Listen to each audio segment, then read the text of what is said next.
Salam, Bapak Ibu, Saudara-saudara, salam sejahtera dalam kasih Tuhan Yesus Kristus.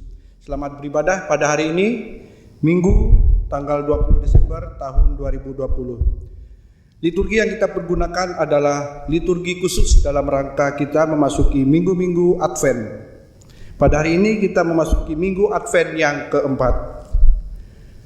Untuk jemaat GKI Langkai, persembahan dapat diantar ke kantor majelis jemaat GKI Langkai pada hari kerja atau bisa ditransfer melalui rekening majelis jemaat GKI Langkai di Bank Kalteng yang tertera pada lembaran warta jemaat, atau bisa dilihat di layar video ini.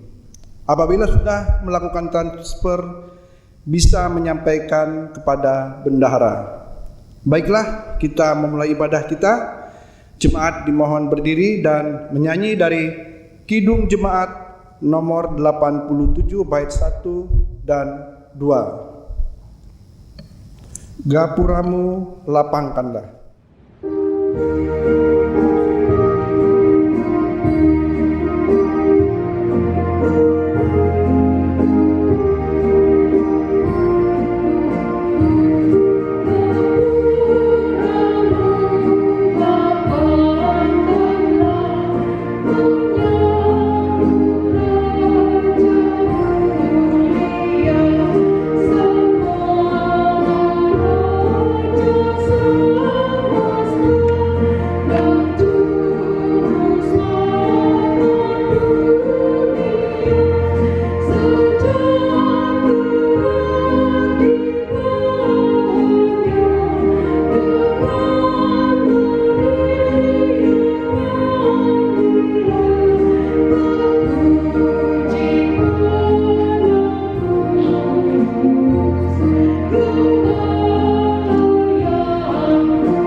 Kita tahbiskan ibadah kita. Pertolongan kepada kita dalam nama Tuhan yang menjadikan langit dan bumi, yang tetap setia untuk selama-lamanya dan tidak pernah meninggalkan perbuatan tangannya. Kasih karunia dan damai sejahtera dari Allah Bapa kita dan dari Tuhan Yesus Kristus menyertai kamu.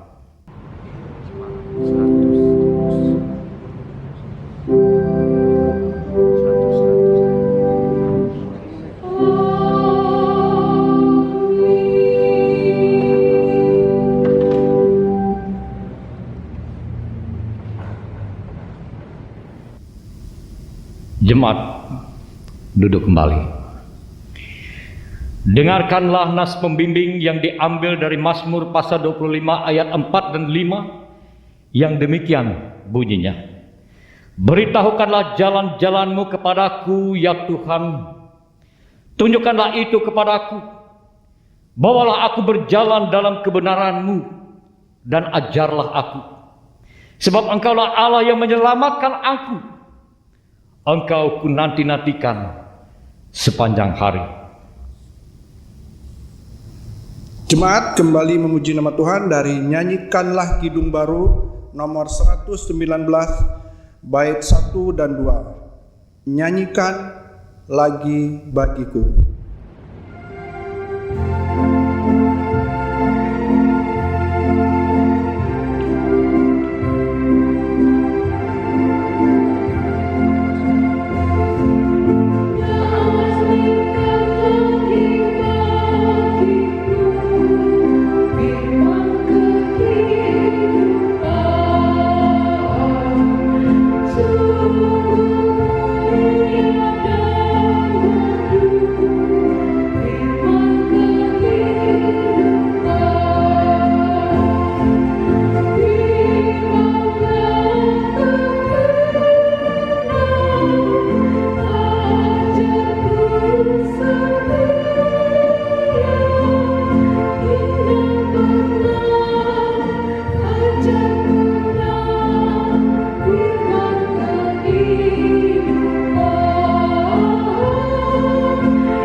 Pengakuan dosa dan pemberitaan anugerah Allah. Taurat Tuhan itu sempurna, menyegarkan jiwa. Peraturan Tuhan itu teguh, memberikan hikmat kepada orang yang tak berpengalaman. Mazmur pasal 19 ayatnya yang ke-8. Kita telah melanggar hukum Tuhan. Oleh sebab itu, marilah kita merendahkan diri di hadapan Tuhan Allah kita dan mengaku dosa kita kepadanya.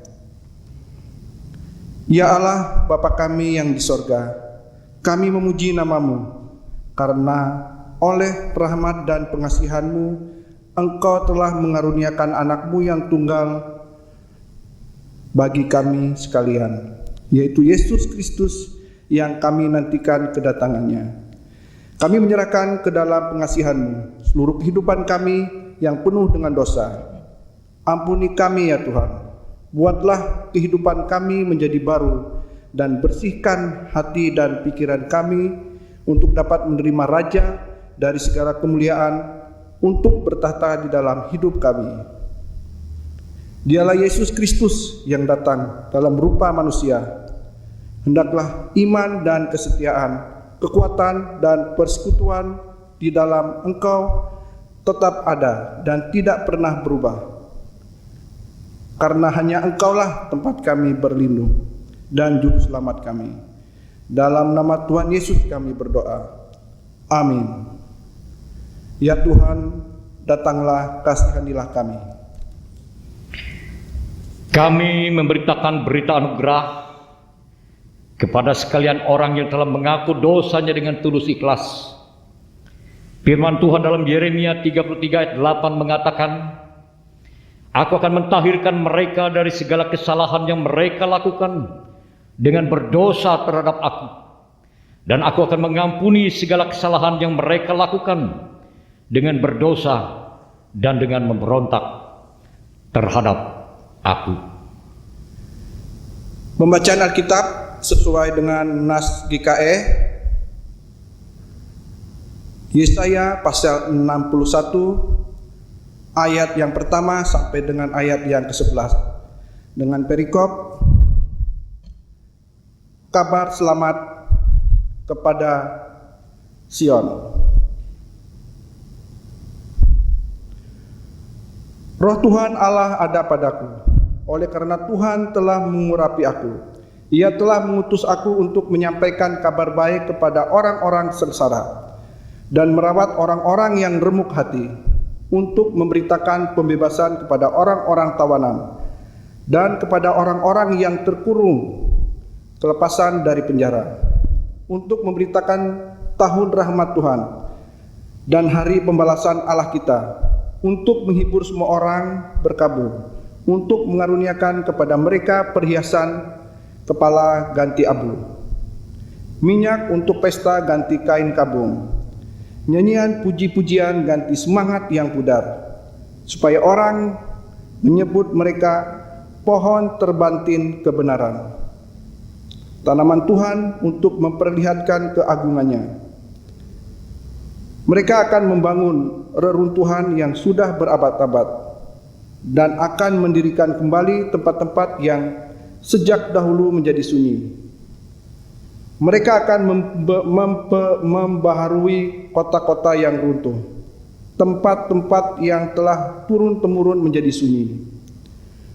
Orang-orang luar akan melayani kamu sebagai gembala kambing dombamu, dan orang-orang asing akan bekerja bagimu sebagai petani dan tukang kebun anggurmu. Tetapi kamu akan disebut imam Tuhan dan akan dinamai pelayan Allah kita.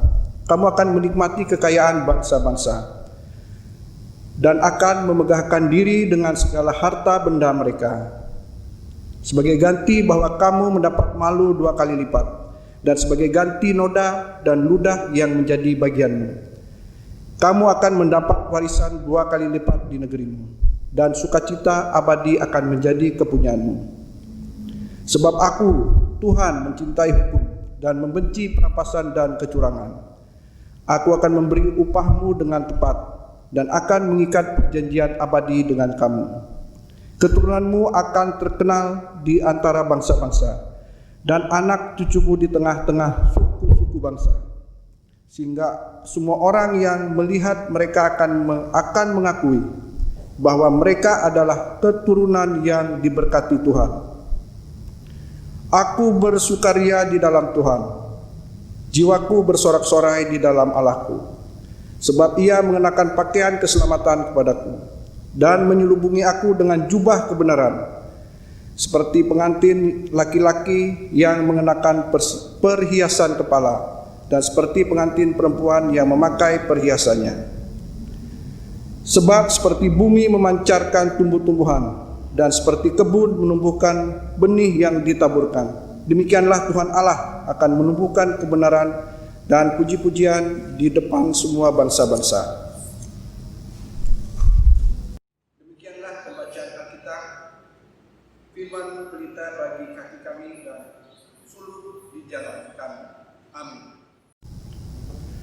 Pemberitaan firman Tuhan akan disampaikan oleh Bapak Pendeta Kristinus Unting MDiv. Saudara-saudara, salam. Nas menjadi dasar pemberitaan firman Tuhan yang ditetapkan sesuai dengan Almanak Nas Gereja Kalimantan Evangelis Minggu 20 Desember 2020 adalah Injil Lukas pasal 1 ayat yang ke-46 sampai dengan ayat yang ke-56 dengan subtema bulanan kasih yang berkorban. Sebelum kita membaca dan merenungkan firman Tuhan ini, mari saudara kita bersatu dalam doa. Kita berdoa. Ya Bapa yang maha baik, yang penuh kasih, dalam nama Tuhan Yesus Kristus, kami rindu untuk jamahan kasih dan kuasa-Mu dalam Roh Kudus. Bagi kami yang beribadah di mana-mana tempat, sehingga kami diberikan akal hikmat dan kebijaksanaan untuk mengerti firman-Mu, untuk memaknai Minggu Adventus yang keempat ini, dan diberikan kekuatan untuk hidup berkemenangan di dalam Tuhan di masa-masa yang sulit ini. Amin. Injil Lukas pasal 1 ayat yang ke-46 sampai dengan ayat yang ke-56 dengan perikop nyanyian pujian Maria. Berdasarkan nas ini kita angkat satu judul, yaitu jiwa yang memuliakan Allah. Lalu kata Maria, jiwaku memuliakan Tuhan, dan hatiku bergembira karena Allah juru selamatku, sebab Ia telah memperhatikan kerendahan hamba-Nya.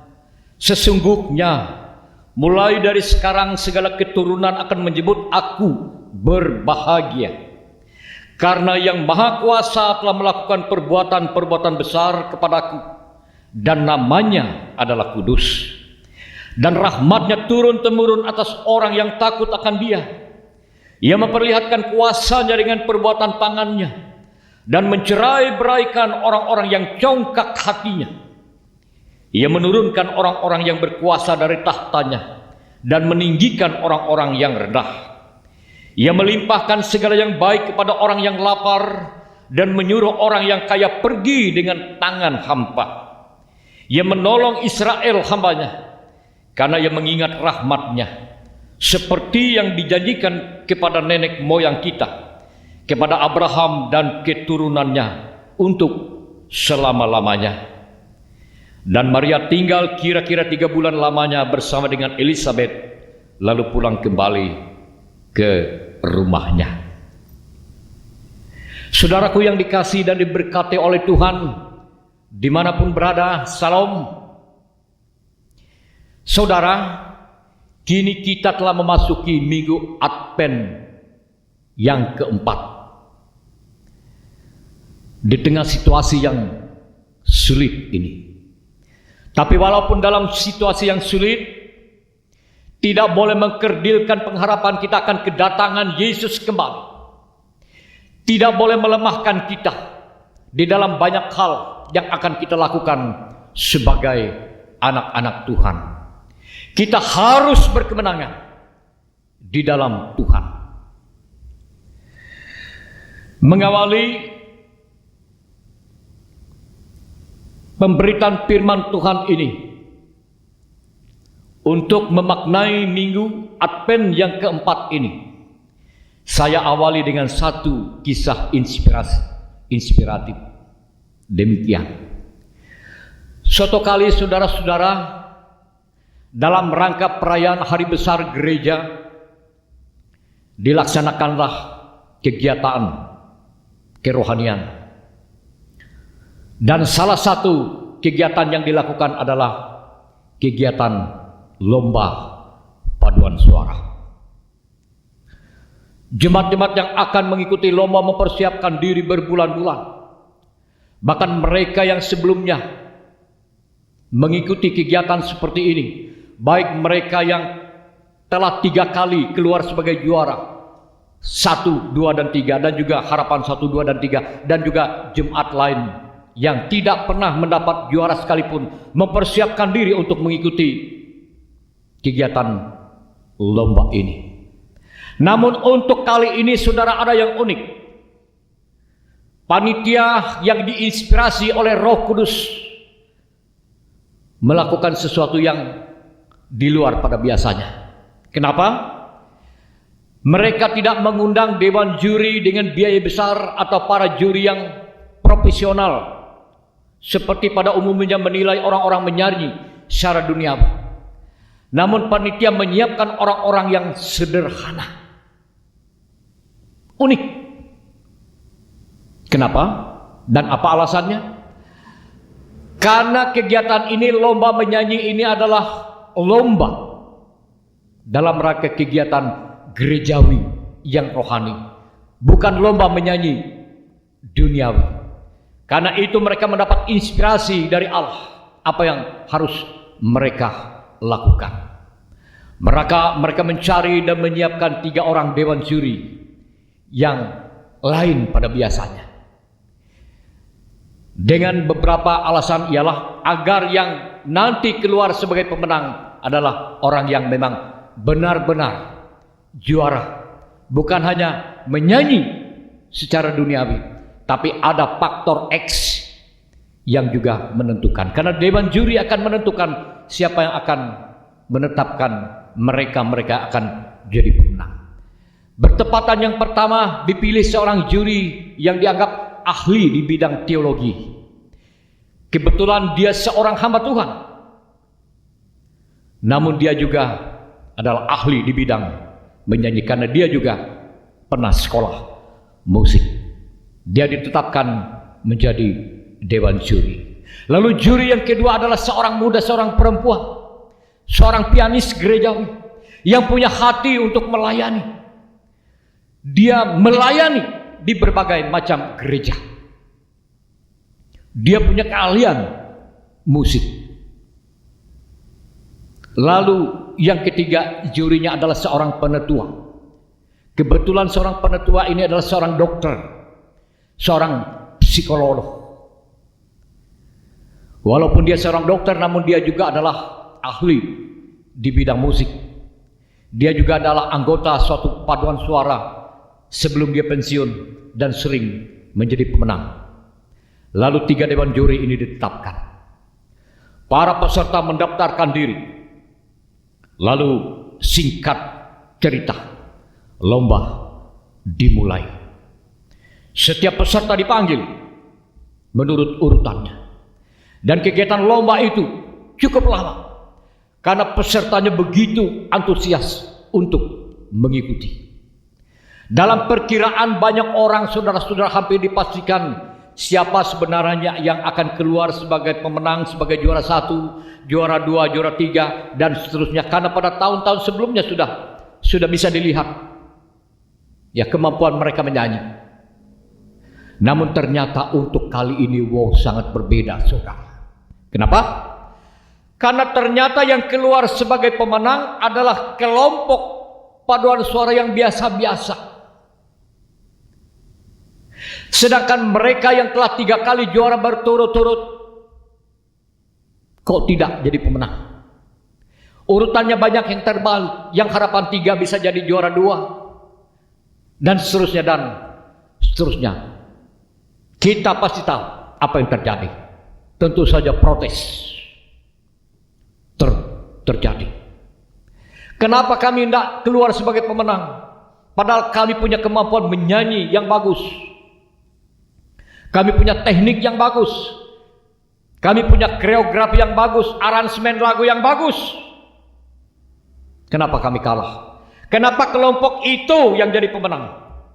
Yang lain juga memberikan argumentasi.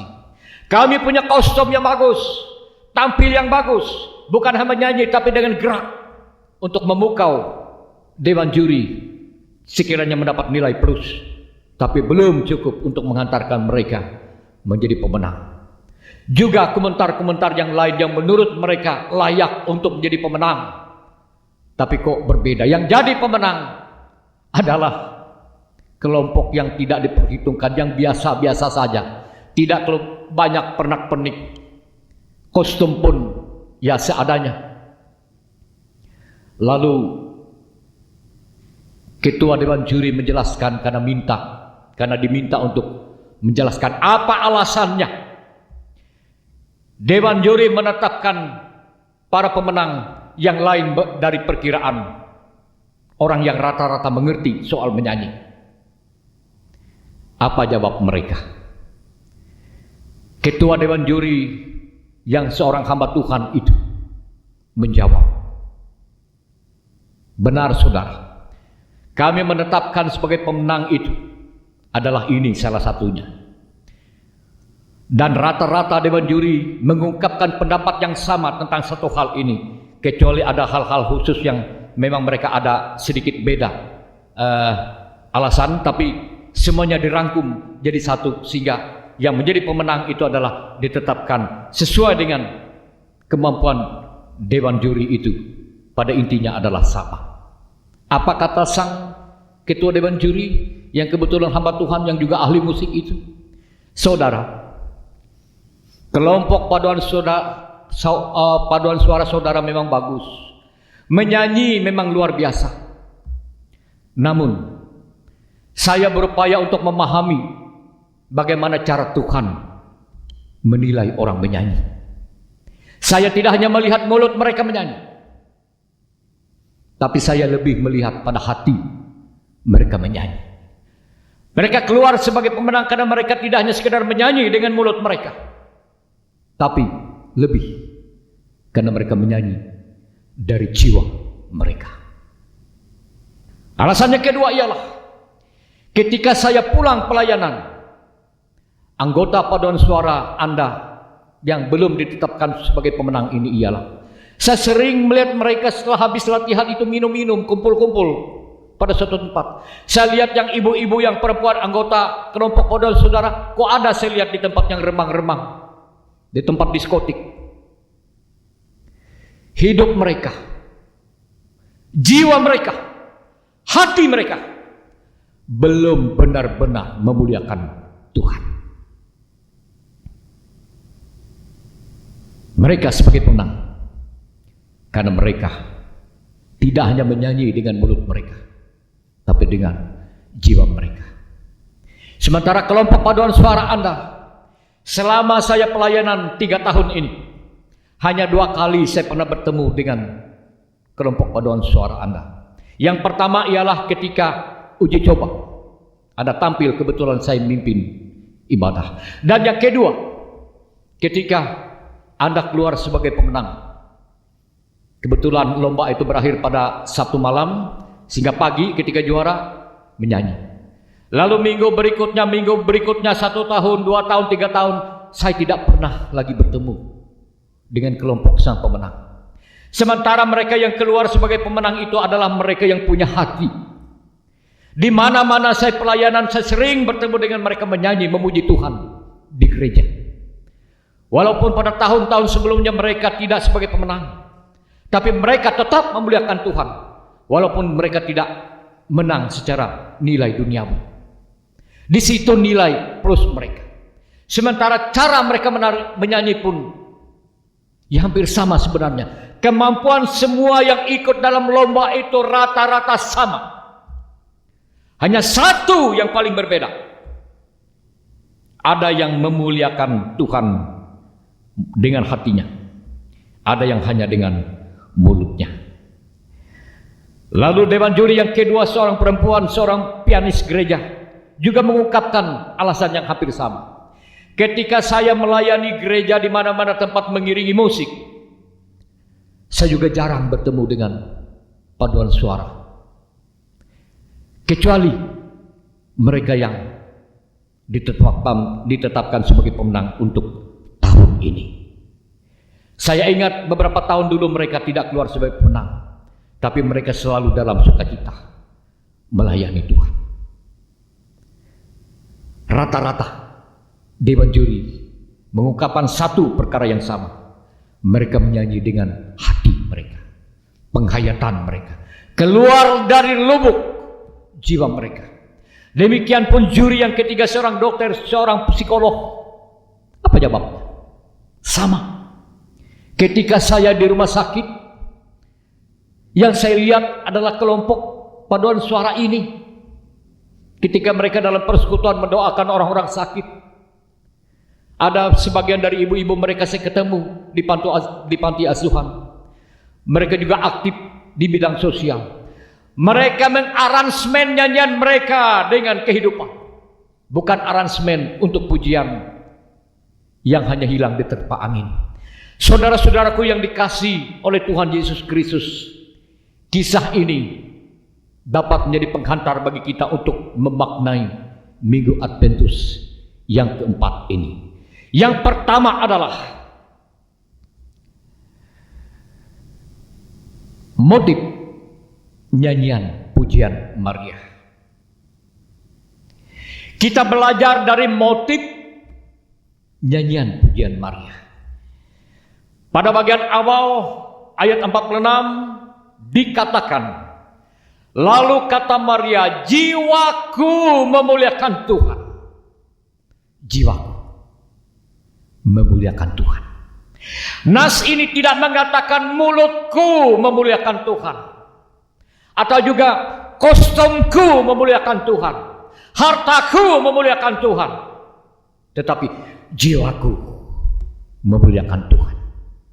Jiwa saudara adalah eksistensi diri, keutuhan diri manusia. Dalam bahasa Ngaju diterjemahkan dengan manara hatala, dengan bereng tentang hambaruan. Bereng artinya tubuh dengan segala kelengkapannya, dan juga hambaruan itu berarti roh, sesuatu yang rohani dalam diri manusia. Jadi motif nyanyian pujian Maria kepada Allah adalah motifnya adalah jiwaku, eksistensi diriku, rohku, imanku, pengharapanku, seluruhnya. Tidak ada yang pura-pura.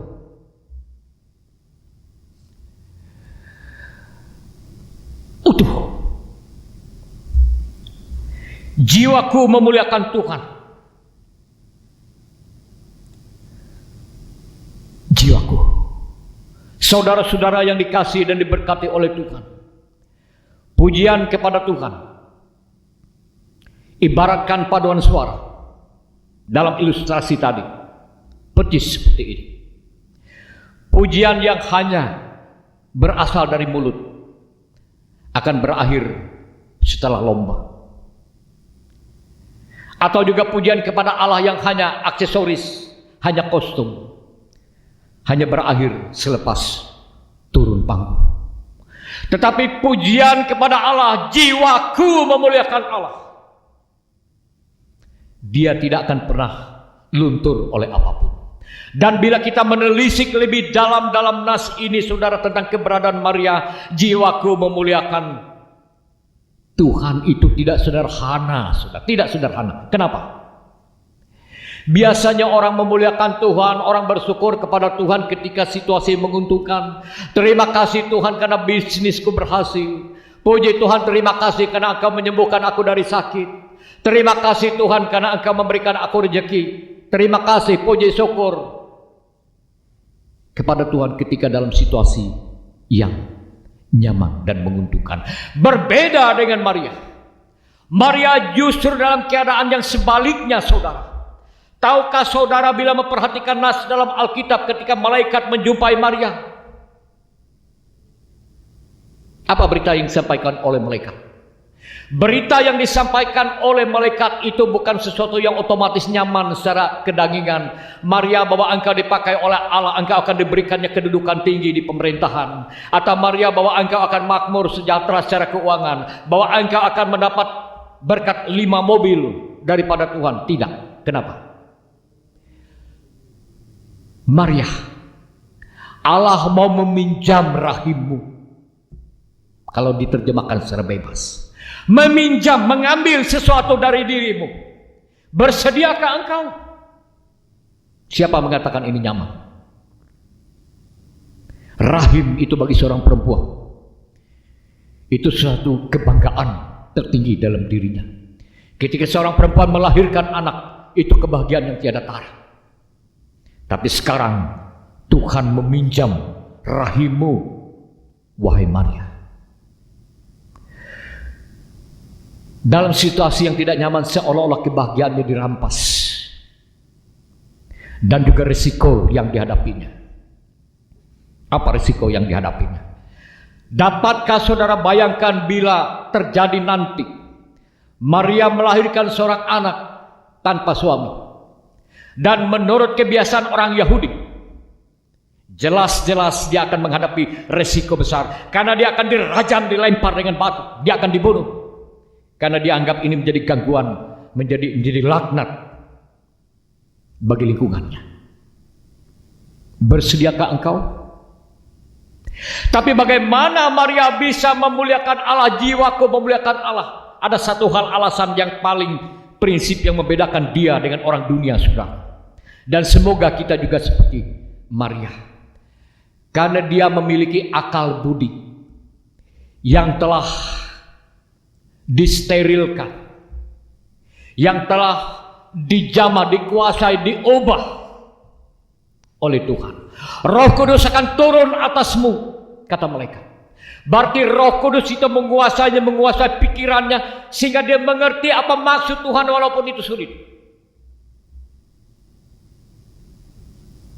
Bila secara manusia tidak akan mungkin bisa mengerti ini, tidak akan mungkin bisa menerima, jelas akan menolak. Tapi setelah dia mengerti maksud Allah, maka kalimat selanjutnya berkaitan dan berkelanjutan pada ayat yang ke-7. Dan hatiku bergembira. Tidak titik. Tapi lihat hubungan kalimat selanjutnya. Karena Allah juru selamatku. Jiwaku memuliakan Tuhan. Jiwaku bukan memuliakan aku. Jiwaku, mulutku tidak hanya mencari supaya aku jadi nomor 1, keluar jadi pemenang. Tapi karena Allah. Yang aku muliakan itu Allah. Dan tujuan kenapa hatiku bergembira juga alasannya karena Allah. Selalu tertuju kepada pusat sentral Allah. Itulah yang memampukan Maria mengerti. Itulah alasan, motif nyanyian, pujian Maria kepada Allah. Saudara-saudara, dapatkah kita melihat segala kebaikan Allah lebih-lebih pada masa yang sulit? Kita bisa melihat di balik sesuatu yang sulit itu bahwa Tuhan bekerja, bahwa ada berkat di baliknya bila kita memiliki akal budi yang telah dibaharui, dicerahkan, diubahkan oleh Tuhan. Pada masa-masa penantian ini kita mempersiapkan diri. Maka yang perlu berdasarkan nas ini yang kita teladankan ialah motif kita harus benar. Dan motif itu menjadi benar. Dia berawal dari jiwa. Jiwa itu adalah sesuatu atau motif dari hati. Lalu yang berikutnya, dan hatiku bergembira karena Allah bergembira. Hatiku bergembira. Jiwaku memuliakan Tuhan, hatiku bergembira. Mana bisa orang memuliakan Tuhan bila hatinya gelap, bila hatinya dicemarkan oleh keinginan duniawi, bila hatinya hitam, bila hatinya diisi dengan kepahitan? Tidak akan pernah. Tapi Maria, hatiku bergembira. Dia bisa bergembira karena Allah. Walaupun secara manusia, secara hitungan manusia, dia rugi dan berhadapan dengan risiko. Karena apa yang ada pada dirinya seolah dirampas, diambil. Rahimnya dipinjam. Kebahagiaannya sepertinya harus direlakan untuk dipakai oleh Allah. Dia bersedia untuk menghadapi risiko, tantangan. Mungkin dia akan dirajam, dilempar, dikucilkan dari masyarakat. Dia bersedia karena dia memiliki hati yang bersih, hati yang merendah, hati yang benar-benar tulus memuliakan Allah, mengagui, mengiyakan, mengaminkan Allah karena alasan Allah. Dia mengakui bahwa apa yang diperbuat Allah itu baik, walaupun secara kasat mata, secara hitungan manusia itu tidak baik. Karena itu Bapak Ibu Saudara yang dikasihi dalam Tuhan Yesus Kristus, motif itu sangat menentukan. Alkitab mengatakan dalam Amsal pasal 4 ayat 23, jagalah hatimu dengan segala kewaspadaan, karena dari situlah terpancar kehidupan. Hati adalah inti daripada jiwa manusia, yang akan diperlihatkan melewati motif, melalui kehendak jiwaku, dan juga seluruh eksistensi diri manusia, termasuk dari apa yang diperlihatkan dengan yang dilakukan oleh manusia, akan memperlihatkan motif daripada hati. Itu hal yang pertama. Hati itu hal yang kedua, menjadi inspirator bagi jiwa. Nah, saudaraku yang kasih dalam Tuhan Yesus Kristus, karena itu baiklah kita selalu mengisi hati kita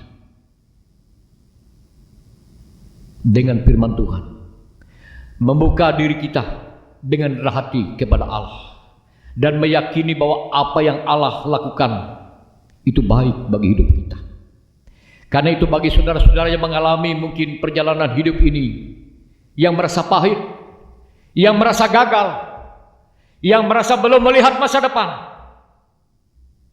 namun Maria mempertaruhkan segalanya bagi Tuhan dan mempercayai, meyakini, mengiyakan, mengaminkan, Tuhan, aku ini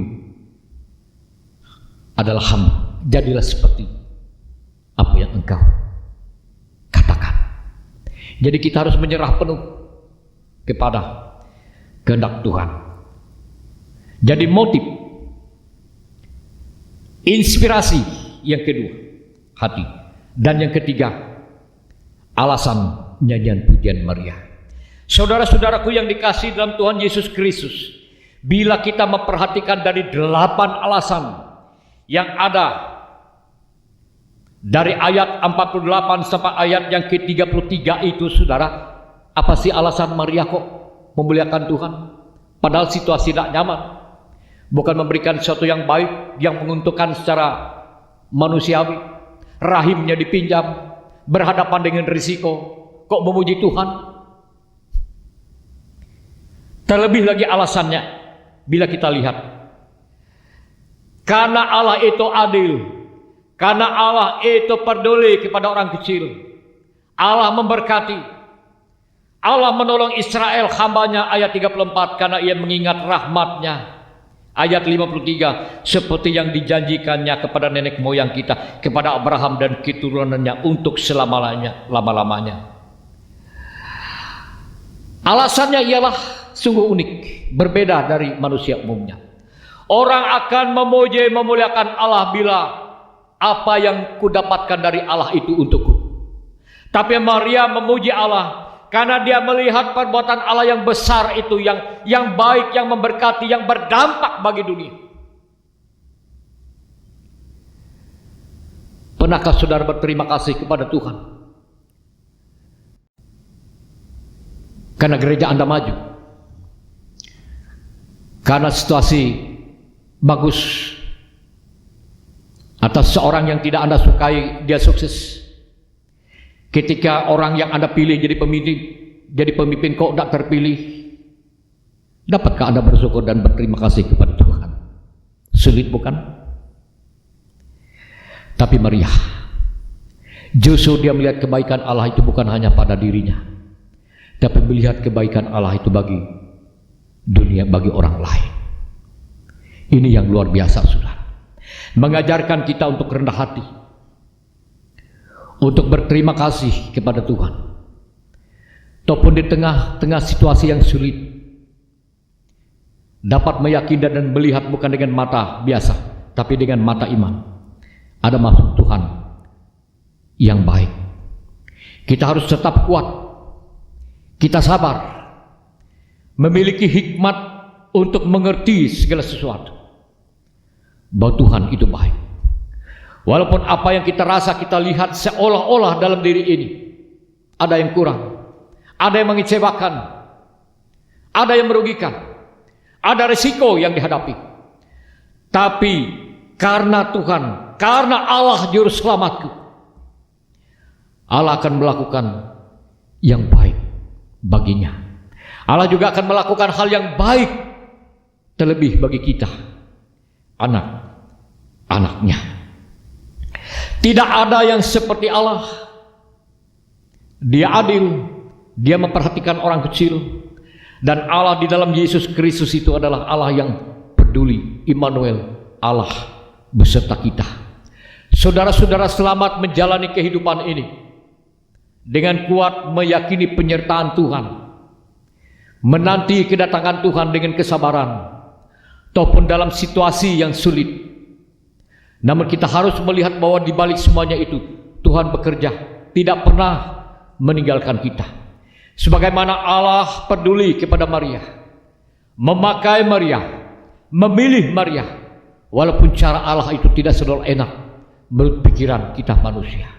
Yang pasti ialah sesulit-sulitnya, sebesar-besar apapun resiko yang kita hadapi, tapi bila itu kita yakini karena Allah, karena Yesus Kristus juru selamatku, satu yang pasti yang membedakannya, bahwa kita selalu disertai oleh Tuhan. Situasi boleh jadi tidak nyaman, keadaan boleh menakutkan. Sekali lagi satu hal, Tuhan selalu menyertai kita, memberikan kita jalan keluar, tidak meninggalkan kita, tapi beserta dan memberkati kita. Selamat memasuki minggu Advent yang keempat. Tetap semangat, tetap berpengharapan, tetap meyakini akan janji Tuhan, meyakini akan penyertaannya, tetap menjadi pemenang, menanti dengan sabar akan kedatangannya, hingga saatnya benar-benar terjadi dan kita berada dalam kuasa dan berkat Tuhan. Amin. Kita masuk dalam saat teduh.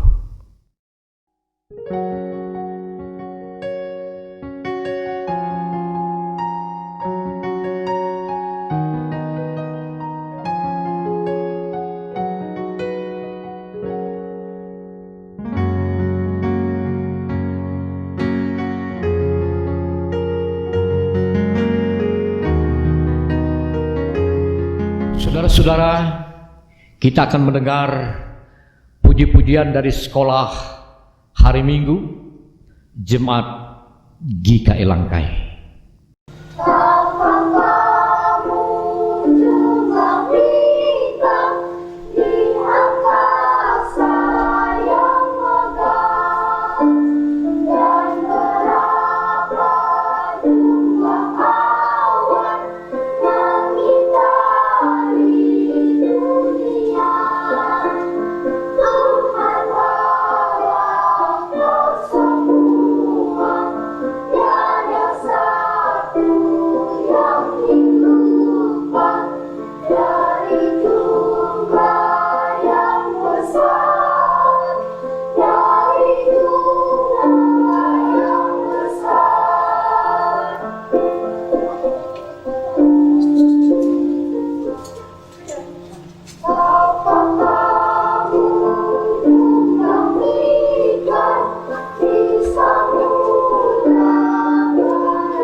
Mari kita naikkan doa syafaat kita. Kita berdoa.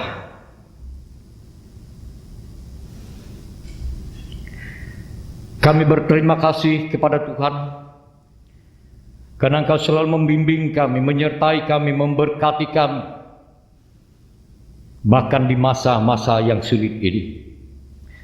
Terima kasih atas firman-Mu yang menguatkan kami, sehingga kami dapat hidup dan berkemenangan di dalam Tuhan. Kami mohon Tuhan selalu mengiringi langkah hidup kami. Kami berdoa memohon agar kami selalu dipelihara dalam kasih kuasa dan berkat-Mu. Lindungi kami, keluarga kami masing-masing dari virus COVID-19 ini. Berkati usaha dan pekerjaan kami, sertai dan beri jalan kepada anak-anak kami yang mengikuti pendidikan agar dapat berjalan dengan baik. Bahkan para guru yang membimbing mereka, Tuhan, juga beserta dan memberkati mereka. Kami berdoa bagi jemaat-Mu, mereka yang dalam keadaan sakit, senantiasa diberi kekuatan, pertolongan oleh kasih Tuhan. Ataupun dalam situasi yang sulit, biarlah mereka selalu kuat dalam pengharapan akan kasih sayang Tuhan. Kami berdoa kepada mereka yang sukses, kepada mereka yang bersukacita dan berulang tahun pada minggu ini. Tuhan juga memberkati mereka, menuntun mereka dengan hikmat, agar mereka tahu dan dapat mempergunakan segala kasih karunia yang ada pada mereka untuk hal-hal positif yang membangun dan untuk kemuliaan nama-Mu. Secara khusus kami berdoa bagi gubernur dan wakil gubernur terpilih Provinsi Kalimantan Tengah, agar Tuhan memberikan mereka kekuatan. Tuhan pakai untuk bekerja dan melayani untuk mendatangkan kebaikan damai sejahtera bagi provinsi Kalimantan Tengah ini. Kami berdoa bagi gerejamu di mana-mana tempat, agar Tuhan beserta dengan mereka dan kami semua untuk tetap melakukan tugas kami dengan baik, dengan memperhatikan petunjuk protokol kesehatan, agar dengan demikian pelayanan dapat tetap berjalan dengan baik dan menjadi berkat bagi semua orang.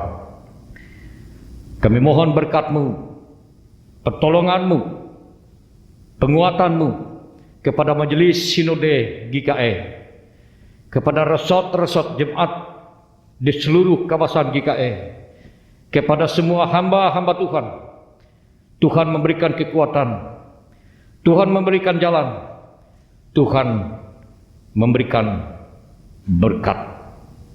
Kuatkan kami ya Tuhan di masa-masa penantian ini, agar kami selalu berkemenangan di dalam Tuhan. Ampunilah segala salah dan dosa kami. Kami ada, kami hidup, kami bekerja karena anugerah Tuhan. Biarlah kesemuanya itu yang kami lakukan terarah kepada Tuhan dan meyakini bahwa Tuhan turut bekerja melalui kami masing-masing untuk menjadi berkat bagi dunia ini. Terpujilah Engkau ya Allah yang kami nanti kedatangan-Mu dalam Tuhan Yesus, menjadi pusat pengharapan iman kami untuk kehidupan yang kekal. Bapa kami yang di surga, dikuduskanlah nama-Mu. Datanglah kerajaan, jadilah kehendak-Mu di bumi seperti di surga. Berikanlah kami pada hari ini makanan kami yang secukupnya, dan ampunilah kami akan kesalahan kami, seperti kami juga mengampuni orang yang bersalah kepada kami. Dan janganlah membawa kami ke dalam pencobaan, tetapi lepaskanlah kami daripada yang jahat, karena Engkaulah yang mempunyai kerajaan dan kuasa dan kemuliaan sampai selama-lamanya. Amin. Marilah kita berdiri bersama-sama sekalian orang percaya dari segala masa dan tempat mengikrarkan pengakuan iman rasuli demikian. Aku percaya kepada Allah Bapa yang Maha Kuasa, Halik langit dan bumi, dan kepada Yesus Kristus anak yang tunggal Tuhan kita, yang dikandung daripada Roh Kudus, lahir dari anak darah Maria, yang menderita di bawah pemerintahan Pontius Pilatus, disalibkan, mati dan dikuburkan, turun ke dalam kerajaan maut. Pada hari yang ketiga bangkit pula dari antara orang mati, naik ke sorga, duduk di sebelah kanan Allah Bapa yang Maha Kuasa, dan akan datang dari sana untuk menghakimi orang yang hidup dan yang mati. Aku percaya kepada Roh Kudus, gereja yang kudus dan am, persekutuan orang kudus, pengampunan dosa, kebangkitan daging, dan hidup yang kekal.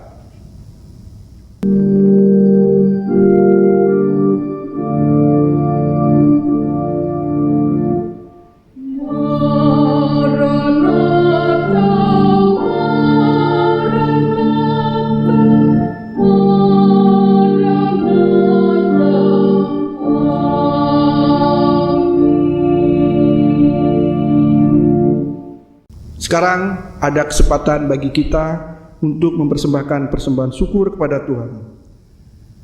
Dengarkanlah nas pengantar tentang persembahan yang terdapat dalam Yesaya pasalnya yang ke-60 ayat 6b.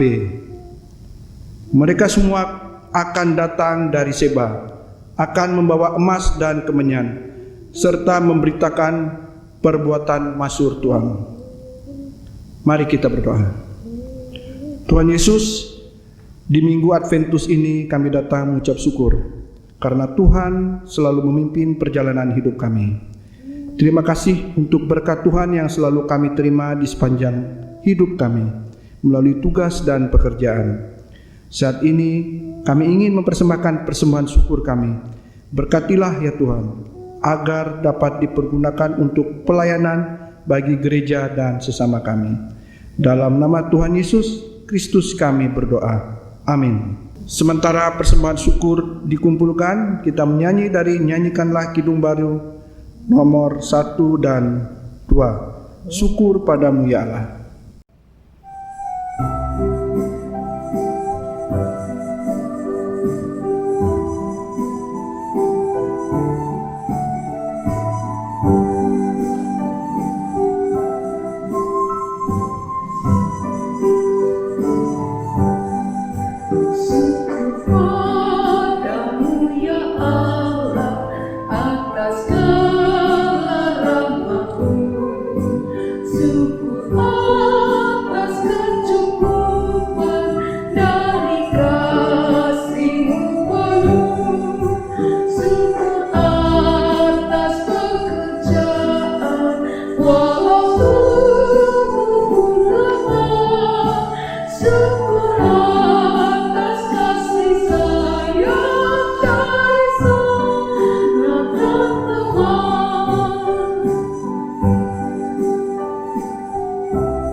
Saudara-saudara dimohon untuk berdiri. Terimalah berkat Tuhan. Tuhan memberkati engkau dan melindungi engkau. Tuhan menyinari engkau dengan wajahnya dan memberi engkau kasih karunia. Tuhan menghadapkan wajahnya kepadamu dan memberi engkau damai sejahtera. Amin.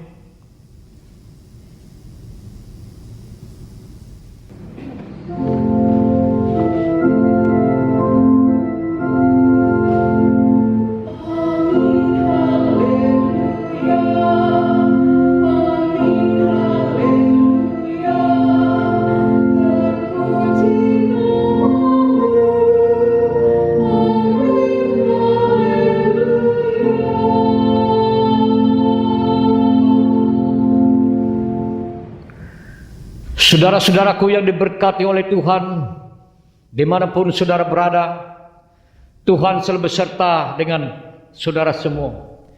Tuhan selalu memberkati saudara. Janganlah situasi yang sulit ini mengecilkan arti pengharapan kita akan kedatangan Tuhan. Tetaplah berharap padanya, dan pada akhirnya kita boleh berkemenangan karena kasih Tuhan di dalam Tuhan Yesus Kristus. Salam.